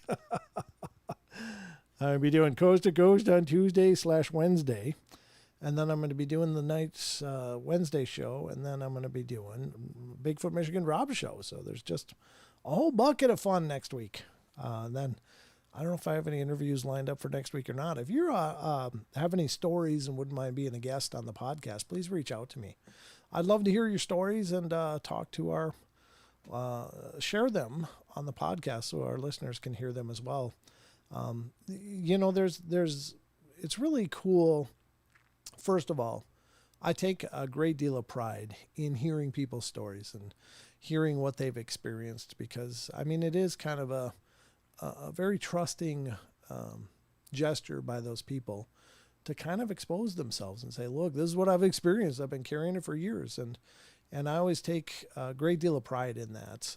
But it's really surprising that so many people kind of snowball off of that. They'll be like reaching out to me after the fact. Oh, I heard so-and-so on your show and their experience is just like mine. In fact, I experienced this, and this. I'd love to come on and talk about it. And it really does kind of perpetuate people coming forward and sharing their experiences. Now, full disclosure, I have a show, obviously. And so it's wonderful when people come out and talk on my show. So, I mean, I do appreciate that just because, it's content and I don't want to pretend that it's all altruistic. It is, part of me providing a show and entertaining a lot of people, but I do take when you guys reach out to me very sacred. I do think that you are entrusting me with something very important to you. And I do take that very seriously. And I do like that it perpetuates other people to come forward and share their experiences because honestly, I really believe that we have a chance to learn from what everybody's seen and been through. We can take away some nuggets or a whole group of things from people's claims and stories. And so it does help us to understand the phenomena better. So there's a lot of layers of what's going on. But if you've got experiences and you wouldn't mind being a guest on the podcast, please reach out to me at go to paranormalportal.net is probably the easiest way. Click on the button, interview me, and then it'll launch my calendar app where you can pick a date and time that work for you from those that are available. And if nothing works out for you, email me at paranormalportalradio@gmail.com and we can work out something else. But just generally speaking, I put aside Mondays, Tuesdays, and Thursdays for interviews. And those are the days that generally I like to do it, but I'm willing to accommodate anything if somebody needs extra accommodations. But if you've got experiences and you want to be a part of the show, I'd love to hear from you. So, most trusted host in the paranormal. next to Wes and Stinky Merkel. Oh, God. Tony, poor Tony. He's got that nickname now. He's really not stinky. The guy's very hygienic. Tony's very hygienic. I'm going to be meeting Tony for the first time in Vernal. And so I don't want to be like, hey, Tony, how you doing? I'll be like, blame Wes. It's not my fault. Anyway. But yeah, it's wonderful. Brent, can you imagine 30 years ago, someone may say, hey, do you remember Paranormal Portal on YouTube? Yeah, it'd be neat if what I'm doing would matter, even years down the road, that'd be really cool. But that it matters now to some of you guys is really special to me. So yeah, I'd like to see things grow and become bigger and able to do more. But even if the show was just to stay like this, like it didn't get much bigger ever, I would still be really pleased with that because we have an amazing community and you guys have made it amazing. So yeah, I mean, it's wonderful. So, Brent, the ones I know that I would hope to be interviewed by you, I think they want someone to reach out to them. I told them, hey, please don't act too hard to get a hold of. Thanks, Grandizer. I appreciate that.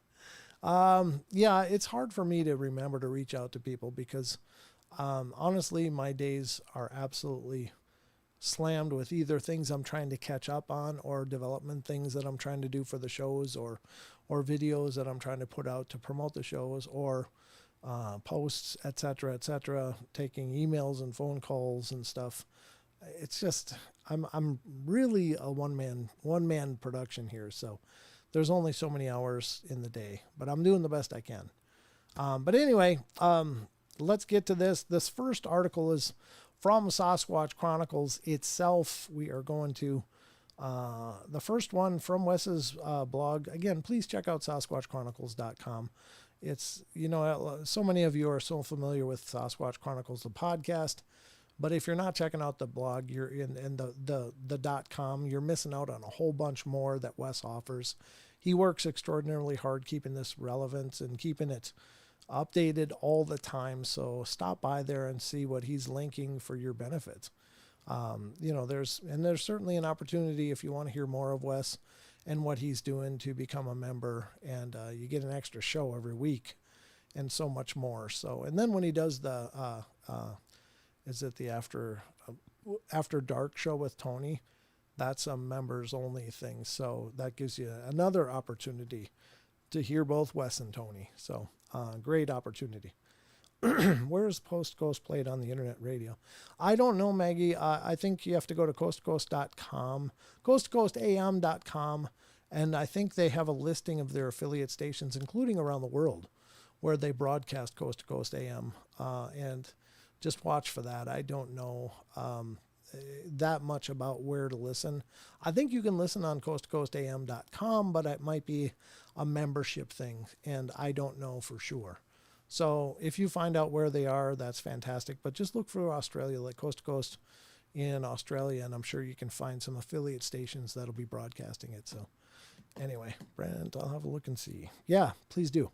All right, so we're going to go to this article from Wes's blog.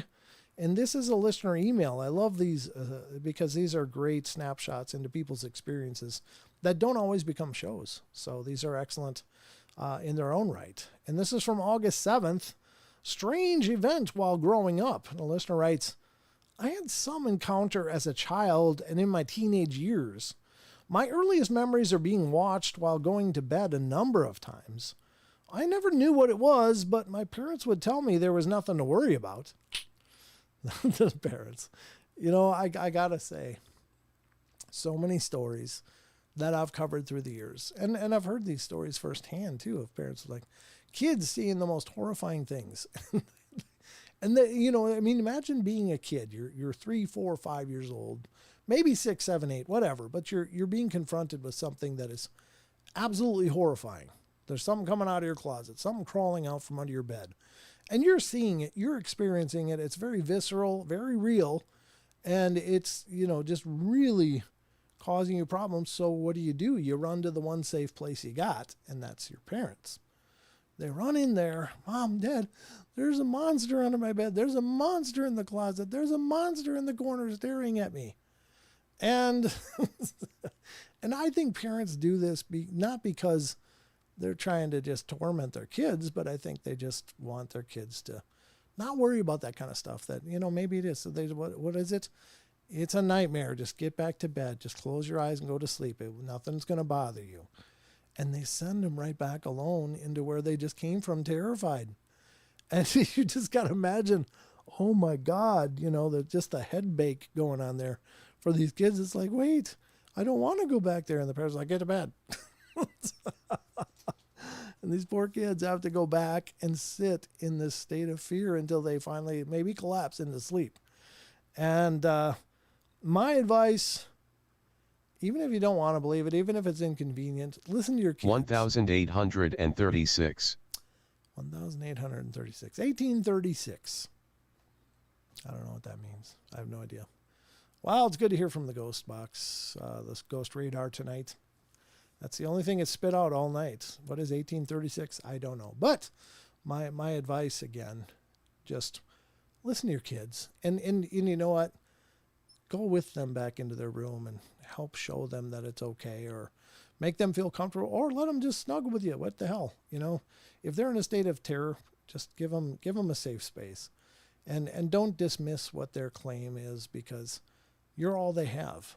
And if you shut that off, you're pushing your kid into a real dark, lonely space. That's absolutely terrifying. So that's just my take. If there's a monster under my bed, bang and clear, son. Well, it might work.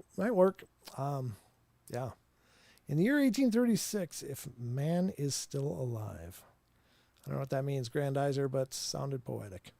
I did the salt thing in my daughter's room, and she feels protected, which is the main thing. Oh, that's brilliant. Yeah. Using salt circles are timeless. They've been around forever. From a lot of different esoteric practices, salt is one of those mediums that's considered a barrier protection. So that's fair enough. Let's get to this story, though. A strange event while growing up. And Alyssa writes, I had some encounters as a child in my teenage years. My earliest memories are being watched while going to bed a number of times. I never knew what it was, but my parents would tell me there was nothing to worry about. And then when I was 10 or 11, I was bored and decided to grab my gun and go to the back of the lake and practice. Okay. Well, I got in my rowboat and headed to the back of the lake, and I grabbed the gun and started to the sand pit through the woods, following the stream feeding the lake. And about 150 feet in, I heard something just ahead of me. I started stalking it even, and I was unable to see it, but it was just in front of me. So I started following it. I don't even remember seeing it, but I thought it was brown and about the size of a beaver. It was always just ahead of me, within 10 feet to about 25 feet, always in the thick brush. Well, I followed it for a few hundred feet, and then somebody hit a switch and everything went quiet. No bugs, and I would swear the wind stopped. And I always thought of this as if I was stalking a neighbor kid and his mom saw me. I froze and then started backing out while being paced out. Even rowing out, I felt like I was being watched. And this was in North Jersey in the 1960s, and recently I found out that they named it Big Red Eyes. In the years after that experience, I was picked on every now and then until I moved out west, and some were play and some were terrifying. And I've been following your podcast for years, and everything I've dealt with points it to your subject. I don't remember seeing balls of light, but I do remember my mother saying, it must be ball lightning. Oof. Well, there you go. Yeah, you don't want to piss off a mama squatch. And the little thing that this person was following was probably a little baby one. And then mama found out. And it was like, nope. Yeah, I mean, if just consider mother bears are incredibly dangerous. You know, if you get too close to the cubs, if you get between a mom and its cubs, you got to be prepared to fight for your life. And I imagine that holds true for Sasquatch too. It's like, you don't get in the way of their babies. You don't harass their kids. Just walk on pillows and be real gentle. That's pretty crazy. Very crazy story. Let's go to the next one, and this one is from August 7th as well. And this is an encounter in Alberta. A listener writes, Friday evening, setting up camp. Our long weekend in Nordegg, Alberta, while during August in 2024. What do you mean? That's now. What? Was it just like last weekend or what? I don't understand. Began with the usual excitement and anticipation. This year, Warren and I decided to travel lighter, bringing only one hybrid trailer, which we would share with our friends Bridget and John Devine. We arrived on Friday evening and quickly set up camp, the four of us falling into our well-practiced routines. The Devines would be on one side of the trailer and the Warren and I on the other. The brig and I set up the beds inside the trailer, ensuring everything was comfortable and cozy for the night ahead. And meanwhile, the men worked on setting up the exterior, erecting a pop-up gazebo attaching netting to the awning to keep the bugs out, and arranging the table, chairs, and cooking area. And we were nearly finished when a peculiar sound interrupted us. A pebble seemed to hit the truck parked next to the trailer. Investigating the noise, we found a small pine cone lying next to the truck. Well, unsure if it was the culprit. Being this isn't our first rodeo, we cleaned the area of debris slightly on edge, but attributing the incident to natural causes. After all, Nordegg was known for its Sasquatch sightings, but we didn't want our imaginations to run wild. However, 5 more times that evening, we heard the unmistakable sound of a pine cone hitting the truck. Each time we would find a pine cone lying beside the vehicle. While it made us jumpy, it also excited us. This was the interaction we hoped for. Saturday exploration and discovery. The next morning, we woke up with renewed energy and enthusiasm. Over breakfast, the boys reviewed the hike they had plotted on Google Maps the night before. Our plan was to venture into the vast wilderness adjacent to our campsite, hiking to a high elevation point and then following a seismic line for a few kilometers to form a loop around the area. The hike was everything that we had hoped for. The trail was challenging but rewarding, offering stunning views and a deep sense of immersion in nature. Along the way, we discovered several structures and a fresh track, clear evidence that something large had passed through recently. Well, this discovery thrilled us, reinforcing the idea that Sasquatch might be near. Throughout the hike, we had many uncanny feelings of being watched. Occasionally, when we stopped to rest or admire the scenery, we heard something following us. It would make a misstep, and we would catch a faint sound in the underbrush. Though we couldn't confirm what it was, the sensation of being flanked and stalked added to the day's excitement. Saturday evening anticipation builds. Back at camp, we unwound from the hike, discussing our findings and the eerie feeling of being followed. As dusk fell, we heard a tree knock, followed by a whoop. While our excitement reached new heights, the men quickly set up all of our monitoring equipment, motion sensors, parabolic systems, cameras, and recorders, and we were ready for a night of potential interactions. Well, by midnight, we headed to the camper, hopeful that our equipment would capture something. The night was surprisingly quiet, and around 4 a.m., I asked Warren to turn off the equipment, feeling that if something were to happen, it would have occurred by now, and he suggested waiting until 5, to which I agreed before falling into a deep sleep. Sunday morning, the encounter. At 6:05 a.m., I was abruptly woken by a loud crack, a tree knock, and this was followed by 3 more knocks, and then a whistle, and finally the whoop. The forest erupted with activity. Squirrels chattered and screamed, and each time their noise intensified, it was followed by a thud on a tree. Rocks, sticks, and pine cones were tossed around, creating a symphony of sounds. Well, I jumped out of bed and ran to the other side of the trailer to wake Bridget and John, and the commotion continued. An unprecedented length of activity for us. Realizing the significance of this event, we turned on my phone and started a Facebook live stream, sharing the experience with friends.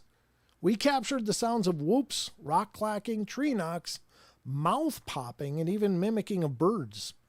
This encounter lasted for over 4.5 hours. Yikes. By 9:30 a.m., we stepped outside, and the activity moved deeper into the bush.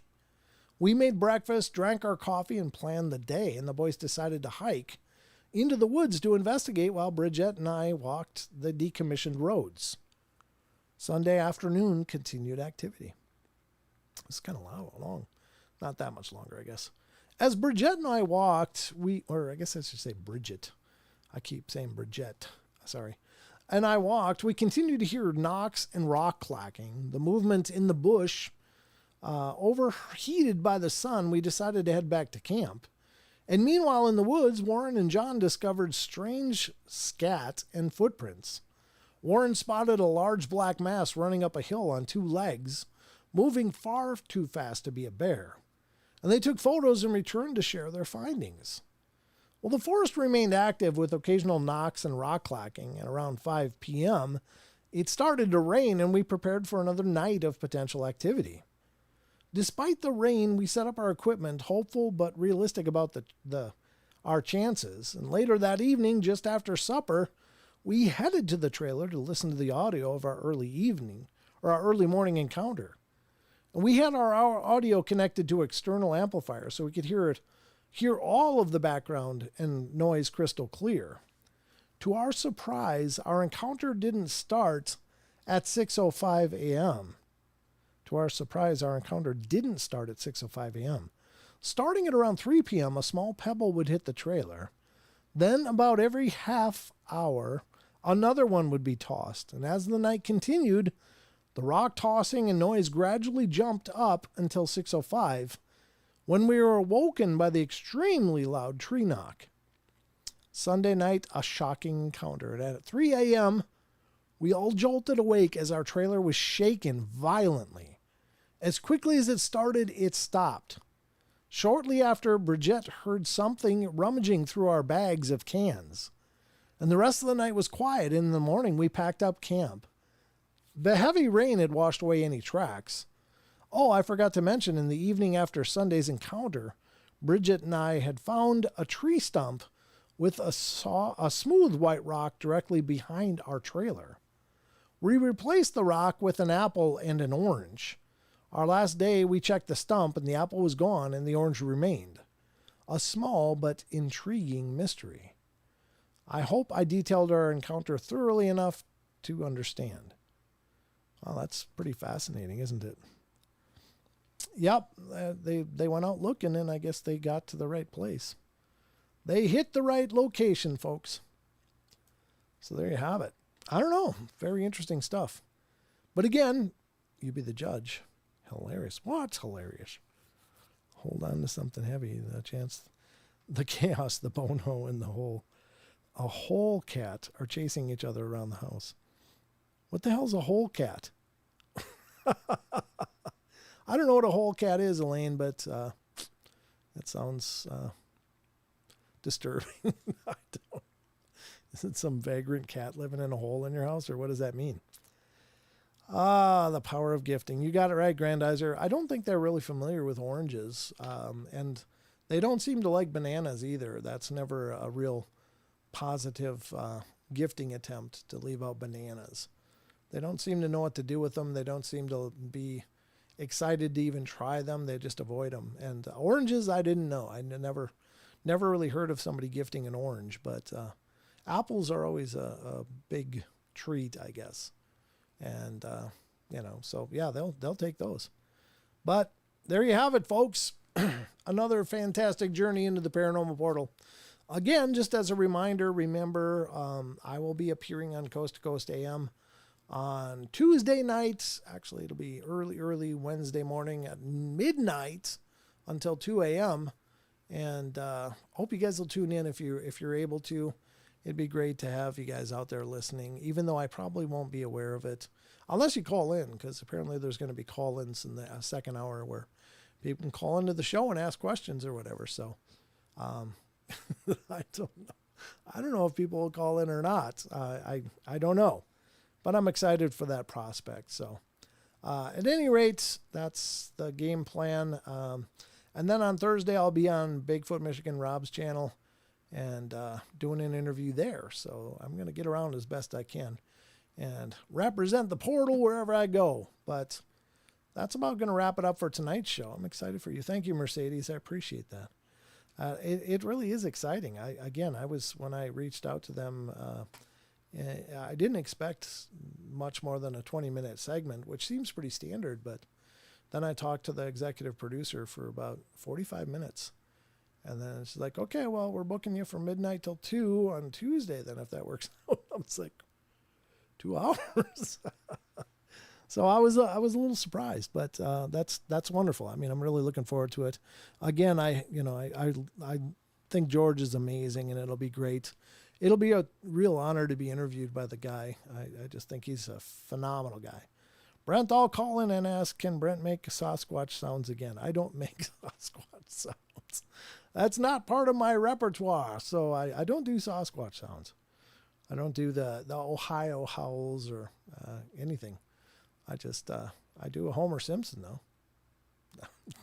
Don't ask for that on Coast to Coast. Don't do that to me. Don't do that. That would not be a good, hey, can Brent do a Homer? No, he can't.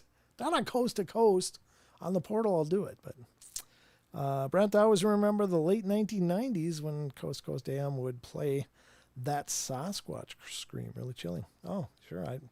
I guess I don't know what you mean. I'm sure there must have been something terrifying. I've heard a lot of Sasquatch vocalizations through the years, but I don't know the one you're talking about for sure. But anyway, that's what's going on. Again, there won't be a show on Saturday night, so don't. But you know, if you really want to fix the portal, head to the YouTube archives. There's literally 1,500 episodes or so on the YouTube archives. We've been doing it since 2017, and for many years I did 7 shows a week. So there's lots of material over there to watch if you want to catch a portal or something, or the night terrors, bedtime stories from beyond. Those are all different series of shows that I did on YouTube, and maybe you'll find them entertaining, get you through the nights. But I will be back for sure the following Wednesday, I guess next Wednesday, a week from today. But I should be here on Friday with Sheldon. I will do a show Friday, but I just can't do one Saturday. So that's the updates. That's the news. That's the show. That's all I got for you. I hope you guys enjoyed the journey. Thank you so much for being here. Thank you, Vincent Sanchez. I appreciate it. And Barbara and Justin over in Rumble. And Barbara's over here too. But it's great to see you. Great to see all of you guys. Yeah, I can do a Homer. But don't ask for me to do a Homer on Coast to Coast. That's not good.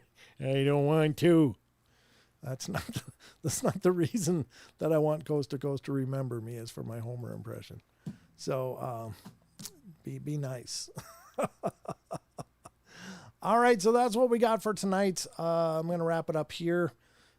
Thank you all very much for being here and being part of the journey. As always, I really, really appreciate you guys being a part of it, and for stopping in and giving me your love and support. Please spread the word of the portal. Please spread the word about the podcasts to anybody that you know that's into the paranormal.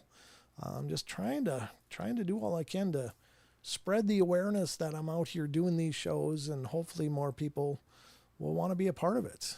So any help you can give would be greatly appreciated. Is it available to listen to the day of? I don't know, Nate. I don't know how Coast to Coast does what they do. I love Coast to Coast AM. It's really the show. I mean, Art Bell really created the path that we're all going down that do these shows. But I don't know all the logistics of how they do it, or when they become available, or how to listen or watch. I just know that Coast to Coast AM is probably your best stop. You can find information on affiliate stations all around the world that carry the show. And if you want to listen live, you sure can. Perhaps there's another way that you can watch or listen to a replay later. I don't know. I'm just not really familiar with everything. Hey, Brent, just wanted to let you know I looked up Haunted Doll 1836. The ghost box said 1836. And Google brought up Robert the Doll, which correlates about talking about Robert the Doll. Wow. Really? Huh. Well, there you go, folks. The only thing that came through the ghost box tonight, the ghost radar, was the date 1836 or 1836. And we did talk about Robert the Doll. So that is, that's pretty good correlation. Wow. Thank you, Kitty Cattywhack. I appreciate that. That's really kind of a home run there, isn't it? Wow. Usually it's just, I never really give it too much gravity, because usually, it'll just spit out stupid stuff, like I'll be talking about, I don't know, Dogman, and it'll say something like pickle. It's like, okay, well, I don't know what the hell that means, but Right now, Brent has Robert the Doll spirit in the house. That stuff doesn't bother me, Grandizer. I've actually lived in several haunted houses, including this one, believe it or not. And that stuff just doesn't bother me. It's never frightened me. And I don't mean to sound, like, oh, I'm so unfrightenable, but I don't know. I just don't get freaked out by it because I don't think most of it is dark. I don't think that that's the intent of most spiritual activity. I just think it's them trying to make a connection, and hopefully not a bad one. But anyway, I'm not going to sleep because of all the stuff going through my brain. Oh, Barbara, don't stay awake. Just get some rest.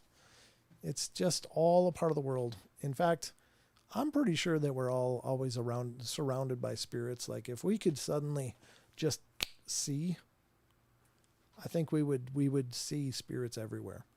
Like if we just suddenly had the vision to see spirits perfectly, I think we'd be like, oh my God, really? While I'm in the bathroom? Seriously? They're in the bathroom going, you really need to eat more fiber. He's been working on this one for 10 minutes. It's not good. They're having whole conferences about us probably. But anyway, we live around this weird stuff all the time. So I don't know. And again, thank you all for being here. But thank you for being a part of our journey and my journey. And just know that I sincerely love you guys. Thank you so much for coming in and hanging out with me for these live shows. Again, please spread the word. Please let other people know and do what you can. We've only grown this big through all these years because of all of you guys, because I don't advertise this. I've only done very, very, very, very small advertising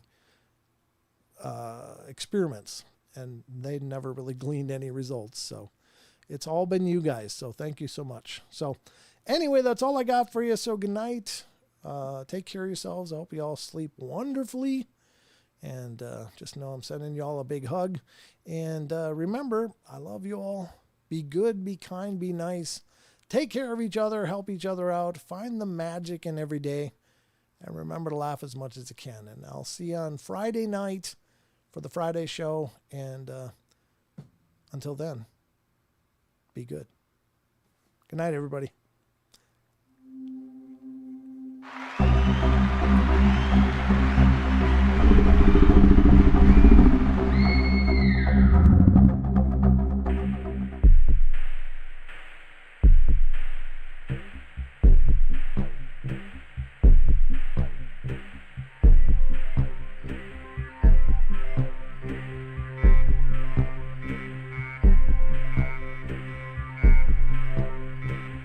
Woo!